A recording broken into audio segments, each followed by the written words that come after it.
বৃষ্টিতে কাকভেজা হয়ে সবে রিকশা থেকে নামলো কুহু। ব্যাগ হাতড়ে টাকা নেওয়ার সময় বরাটে পুরুষালী কণ্ঠস্বর তাকে থামিয়ে দিল। সামনে থাকা লোকটাকে দেখার পূর্বে নিজের মাথা উপর তাকালো সে। নীলচে রঙা ছাতা ধরা। আশ্চর্য হয়ে গেল মুহূর্তে। সামনে দৃষ্টি ফেলতেই স্বগোক্তি করল, রনক ভাই। মিনিটেক যেন ভ্রমেই কাটল কুহুর। ততক্ষণে ভাড়া মিটিয়ে রিকশাওয়ালাকে বিদায় করে দিয়েছে রৌনক। বৃষ্টির সাথে শিরশিরে বাতাসটা গায়ে কাঁটা তুলল কুহুর। তখনও বিস্মিত দৃষ্টি ফেলে রৌনককে দেখছে সে। এই ছেলেটাকে সাহায্য করতে এসেছে, ব্যাপারটা ঠিক হজম হচ্ছে না। রৌনকের মাথার উপরটা উন্মুক্ত, অবলীলায় বিচ্ছে সে। কপালে লেপ্টে আছে চুল, ফর্সা নাকের ডগা বেয়ে জল ঝরছে। ঘোলাটে চশমা ভেদ করে চোখ দুটো দেখতে পারল না কুহু, তবে কপালে সূক্ষ্মবাজ পড়েছে বোঝা গেল।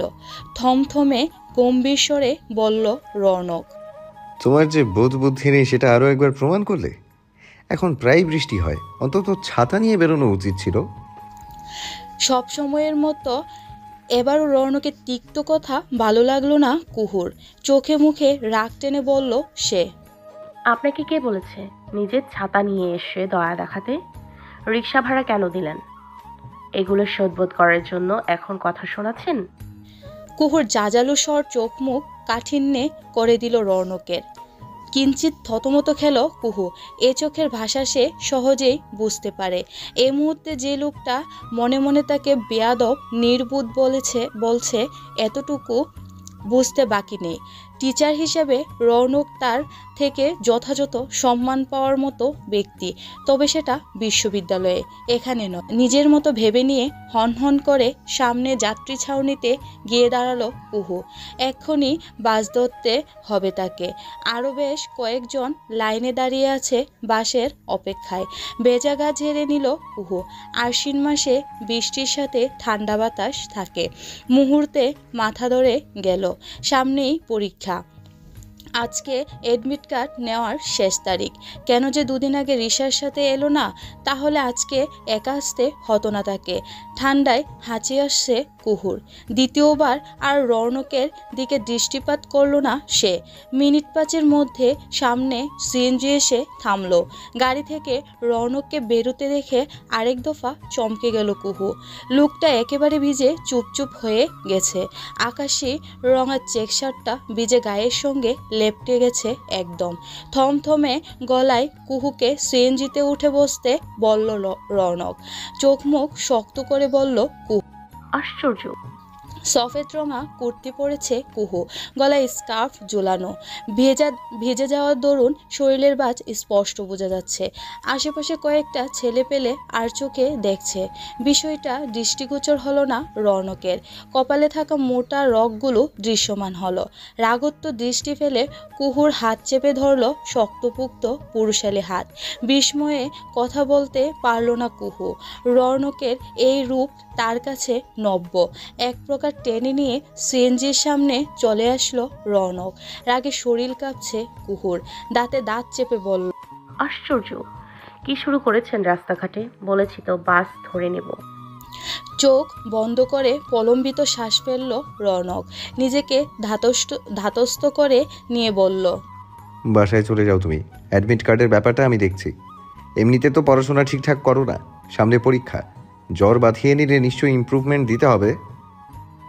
আর আমার সাবজেক্টে কোনো স্টুডেন্টের রেজাল্ট খারাপ হোক আমি চাই না। রৌনকের কথার প্রতি উত্তরে কিরূপ প্রতিক্রিয়া জানাবে বুঝতে পারল না কুহু। তার রেজাল্ট খারাপ নিয়ে প্রায়ই কথা শোনায় লোকটা। কারো দুর্বল জায়গায় আঘাত করে কথা শোনানো নিশ্চয় উচিত না। একজন টিচার হয়েও সে জ্ঞানটুকু নেই লোকটার। নাকের পাটা ফুলিয়ে সিএনজিতে উঠে বসলো কুহু। এমনিতেও ভেজা গায়ে ভার্সিটিতে যেতে অস্বস্তি কাজ করছিল। অপর পাশ দিয়ে সিএনজিতে উঠে বসলো রৌনক। যথেষ্ট দূরত্ব বজায় রাখলো। কুহু মনে মনে বলল, একবার শুধু বাড়ি পৌঁছাক, রিশাকে এইসব না বলা অবধি শান্তি নেই। তার বদরাগী কলহপ্রিয় ভাই কি ঝগড়া করার জন্য আর কাউকে খুঁজে পায় না? কুহু তার কোন জনমের শত্রু ছিল? এই বৃষ্টির মধ্যেও বদটা চলে এসেছে এখানে। তোমার ড্রেসিং সেন্স খুবই জঘন্য, তার উপর জামায় ময়লা লেগে আছে। এটা পরেই চলে যাচ্ছিলে ভার্সিটি? রৌনকের কথার আশ্চর্য হয়ে পাশ ফিরে তাকালো কুহু। এই নিয়ে জামাটা দুদিন পরেছে সে, আহামরি খারাপ তো লাগছে না তাকে? মোট কথা এলুকের বচ্চা করতেই হবে। রৌনক নিশ্চুপ তাকিয়ে আছে সামনে। পাশে থাকা অগ্নিকর্ণার রাগের উত্তাপ ঠিকই টের পাচ্ছে।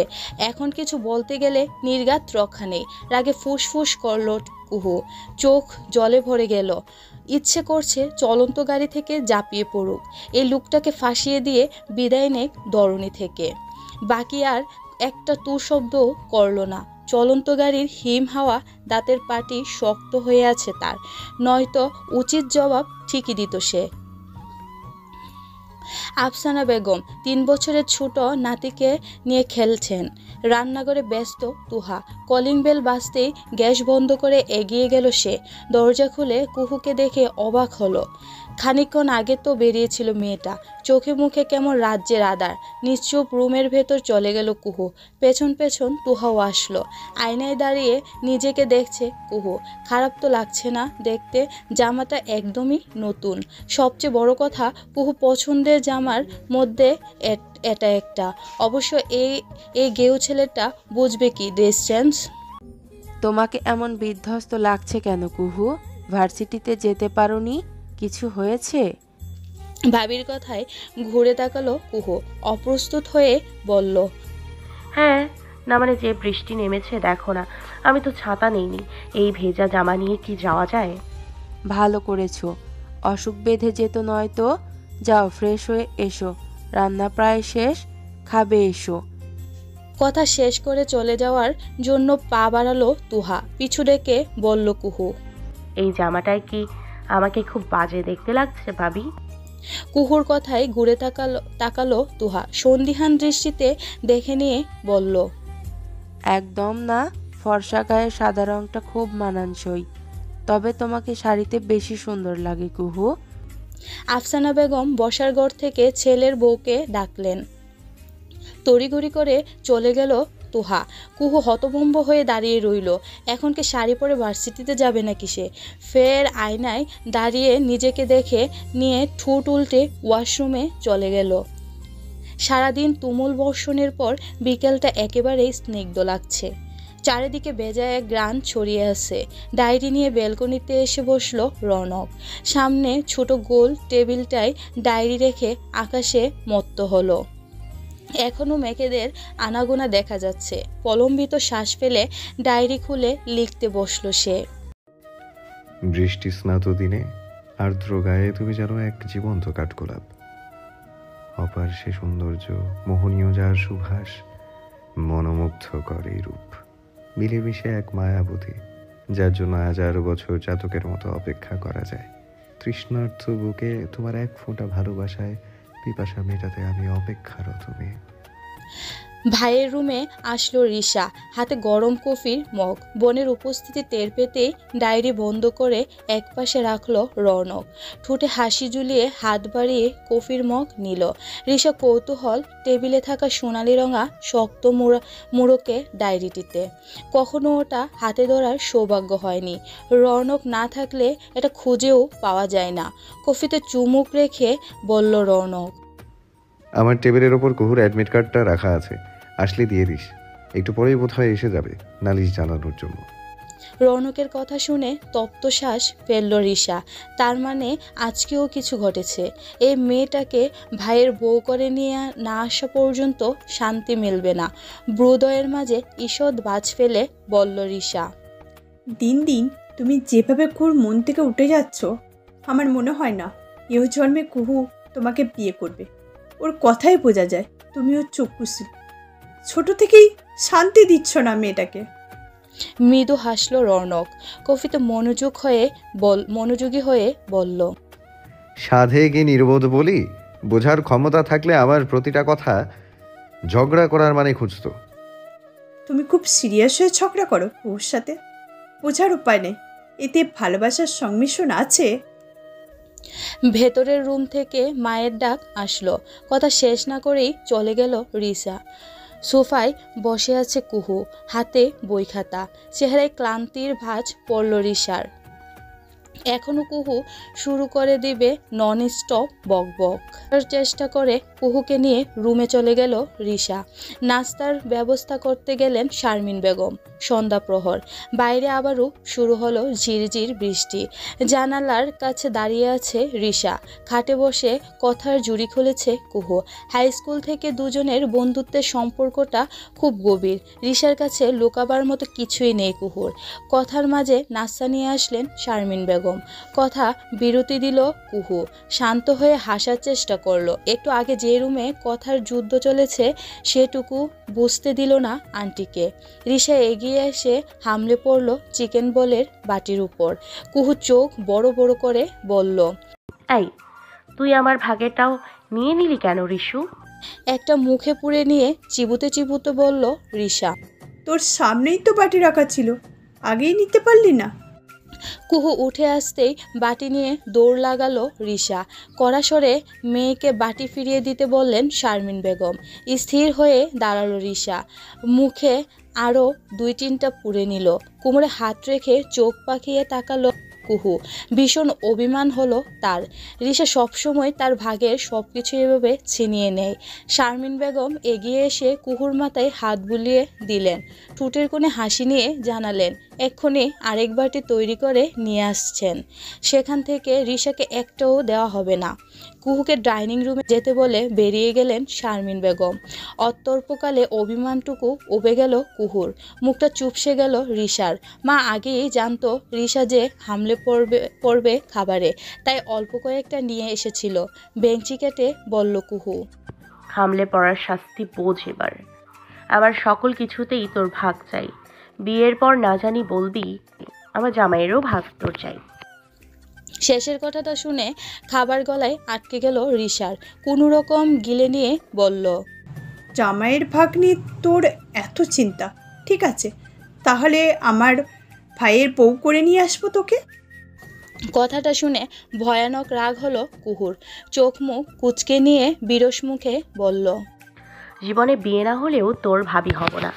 তোর ওই রকচটা ঝগড়ুটে ভাইয়ের সঙ্গে 1 মিনিটও সংসার সম্ভব না, যার মুখ দেখলে আমার দিনটাই খারাপ হয়ে যায়। আর তাকে কিনা সর্বক্ষণ দেখব? কথাটুকু বলেই চোখ মুখ বিশ্রীভাবে কুঁচকে নিয়ে বেরিয়ে গেল কুহু। কয়েক পা হাঁটতে শক্ত কিছুর সঙ্গে সজোরে ধাক্কা খেলো। পড়ে যাওয়ার আগ মুহূর্তে আগলে নিল রৌনক।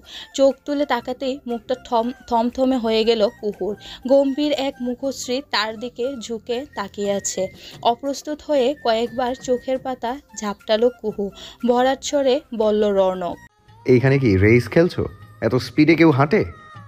আমতা আমতা করছিল কুহু। আচমকা খেয়াল হলো রৌনকের এক হাত তার কোমর জড়িয়ে পড়ার সময় বেখেয়ালি ধরে ফেলেছে হয়তো। দ্রুত ধাক্কা দিয়ে সরিয়ে দিল সে।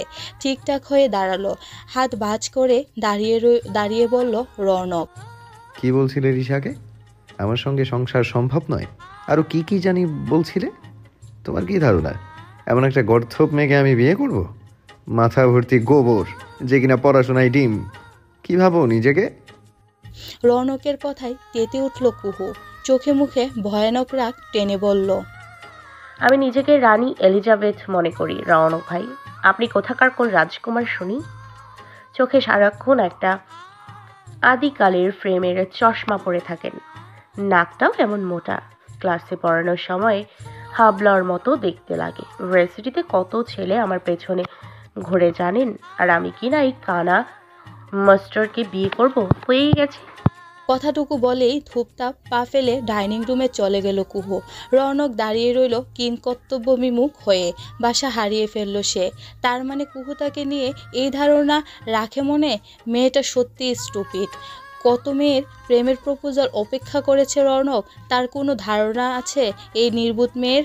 রাগত চোখ মুখে রিশার রুমে গেল সে। বেশ কড়া মেজাজেই বই নিয়ে বসতে বলল বোনকে। আচমকা ভাইয়ের এমন গম্ভীর রাগী স্বরে চমকে গেল রিশা। নির্ঘাত পাশের রুমে দুই সাপ আর নেউলে ঝগড়া বেঁধেছে আবার। কপালে বাজ ফেলে হিসাব বিজ্ঞান নীতিমালা বই খুলে বসল রৌনক। মনে মনে বলল, আজকে কুহু পড়া না পারুক, শাস্তি কি আর কত প্রকার খুব ভালো মতোই বুঝিয়ে দেবে। যতবার হাবলা কথাটা কানে বাজছে, রাগের মাত্রা দ্বিগুণ হচ্ছে রৌনকের মুখের উপর কথাগুলো বলতে পেরে শান্তি লাগছে কুহুর। ফুরফুরে মেজাজে ডাইনিং রুমে আসলো সে। টেবিলে গরম গরম এক বাটি চিকেন বল রাখলেন শারমিন বেগম। একপাশে চেয়ারে বসে আছেন রাশেদ জামাল। কুহুকে দেখে হাসি মুখেই ডাকলেন। সালাম জানিয়ে চেয়ার টেনে বসলো কুহু। কেমন জড়তা আর ভয় কাজ করছে তার। কেবল দুটো চিকেন বলের বেশি খেতে পারল না। হাসি মুখে কথা বললেও রাশেদ জামালের মুখে সবসময় গম্ভীরতার এক গাঢ় ছাপ থাকে। শিক্ষক বলেই হয়তো। সানফ্লাওয়ার স্কুল অ্যান্ড কলেজের অধ্যক্ষ তিনি। স্কুলে থাকাকালীন রাশেদ স্যার বলতে ভীষণ ভয় পেত কুহু। শারমিন বেগমকে আন্টি ডাকলেও রাশেদ স্যারকে কখনো আঙ্কেল সম্বোধন করা হয়নি। ভয় আর সম্মানের জায়গাটা এখনও আছে। স্বামীর পাতে রুটি আর তরকারি তুলে দিলেন শারমিন বেগম। পরক্ষণে কুহুর বাটির দিকে নজর পড়তেই বললেন, খাচ্ছ না কেন কুহু? ঠান্ডা হয়ে যাবে তো। কুহু একটুখানি হাসলো, তবে কিছু বলতে পারল না। খাওয়ায় মনোযোগী রাশেদ জামাল পড়া সম্পর্কে এটা ওটা জিজ্ঞেস করে যাচ্ছে কুহুকে। দৃষ্টি নিচে রেখে উত্তর দিচ্ছে কুহু। কুহুর অপেক্ষায় ধৈর্যহারা হয়ে গেল রৌনক। উঠে ডাইনিং রুমে চলে আসলো। বাবার সঙ্গে কুহুকে খুশগল্প করতে দেখে আশ্চর্য হয়ে গেল। পড়ার সময়টুকু যে পেরিয়ে যাচ্ছে সেই বোধ আছে এই মেয়ের। ছেলেকে দেখতে পেরে ডাকলেন শারমিন বেগম। কিঞ্চিত রাগত্ব মুখে এগিয়ে গিয়ে বলল রৌনক, সব কিছুর একটা নির্দিষ্ট সময় আছে। আমার অন্য কাজ থাকে, পড়ানোর জন্য হাতে অঢেল সময় নিয়ে বসে থাকি না। এমনিতেই দুর্বল স্টুডেন্টদের বেশি সময় দিতে হয়। রৌনকের কথা শুনে পিছন ফিরে তাকালেন রাশেদ জামাল। পরক্ষণে চেয়ারে বসতে বললেন ছেলেকে। বাবার কথার উপর কিছু বলল না রৌনক। নিশ্চুপ হেঁটে এসে কুহুর মুখোমুখি বসল। তখনও দৃষ্টি নিচু করে রেখেছেন কুহু। রাগে অপমানে গা জ্বলে যাচ্ছে তার। কত বড় একটা খোঁটা দিয়ে বসলো লোকটা। তার উপর কুহুকে দুর্বল ছাত্রী বলল। কে বলেছিল পড়াতে শুনি? কি হবে এমন হাবলা স্যারের কাছে না পড়লে? আজকেই বাড়িতে গিয়ে মাকে বলবে। রৌনকের মতো হামবড়া স্যারের কাছে আর পড়বে না সে। রাশেদ জামাল গম্ভীর স্বরে ছেলের উদ্দেশ্যে বললেন, তোমার মা খাবার তৈরি করে কুহুকে ডেকেছে, তাই ওর যেতে একটু দেরি হয়ে গেছে। সমস্যা নেই, এটা তো তোমার ক্লাসরুম নয়, কয়েক মিনিট মানিয়ে নিতে পারবেই। পাল্টা আর কোনো উত্তর দিল না রৌনক। বসে রইল নিশ্চুপ। দূর থেকে উকি দিয়ে পরিস্থিতি দেখছে রিশা। খাওয়ার মাঝে ছেলের শিক্ষকতা নিয়ে জিজ্ঞেস করলেন রাশেদ জামাল। রৌনক উত্তর দিচ্ছিল একের পর এক। মাঝ থেকে কথা টেনে নিয়ে কুহু বলল, আমাদের ডিপার্টমেন্টের স্টুডেন্টরা ক্লাসে পড়া তেমন বোঝে না। কম বেশি সবারই রেজাল্ট খারাপ হয়। স্যার অযথা রাগ দেখায় বলে কেউ অভিযোগ করার সাহস পায় না। কুহু যে বাবার সামনে এরকম একটা কথা বলবে কল্পনাও করেনি রৌনক। মেয়েটা স্পষ্ট বুঝিয়ে দিল সে ভালো লেকচারার নয়। তাই ছাত্রছাত্রীদের পরীক্ষার ফলাফল খারাপ হয়, অথচ ক্লাসে পুরো মনোযোগ নিয়ে পড়ায় রৌনক। কুহু তাকে বিপাকে ফেলতে বানিয়ে বানিয়ে মিথ্যে বলছে। রাগে কপালে রক ফুলে উঠল রৌনকের। সব জায়গায় ইয়ার্কি করা সাজে না। বাবার সামনে তর্ক করল না সে। কুহুর কথা শুনে খুবই হতাশ হলেন রাশেদ জামাল। অবশ্য শতভাগ দোষ ছেলের দোষ দেওয়া যায় না, সবে প্রভাষক হিসেবে যোগ দিয়েছে সে। ঠিক ভুল হতে হতেই সঠিকটা রপ্ত করে নেবে। ক্লাস সম্পর্কে অনেক ধারণা জ্ঞান দিলেন রৌনককে। দুজনের অগোচরে ঠোঁট টিপে হাসলো কুহু। রৌনক ভাইয়ের মুখটা দেখার মতো হয়েছিল এই মুহূর্তে। দূর থেকে এইসব দেখে কপাল চাপড়াচ্ছে রিশা। রৌনক যে ভয়ানক রেগে যাচ্ছে এইটুকু বুঝতে বাকি নেই। নির্ঘাত কুহুটার কপালে আজ শনি আছে। রৌনক ক্লাসে খুব গম্ভীর আর রাগী। প্রতিটা স্টুডেন্টের পড়ার বিষয়ে তদারকি করে সে। পড়ানো নিয়ে সবাই তার প্রশংসা করে, কিন্তু কুহুর মুখে সাধুবাদ নেই। আর না সে কখনো রৌনককে সমীহ করে। মাথা নিচু করে বাবার বেদবাক্য শুনল রৌনক। পরক্ষণে উঠে চলে গেল রিশার রুমের দিকে। মিনিটেক পরে কুহু উপস্থিত হলো।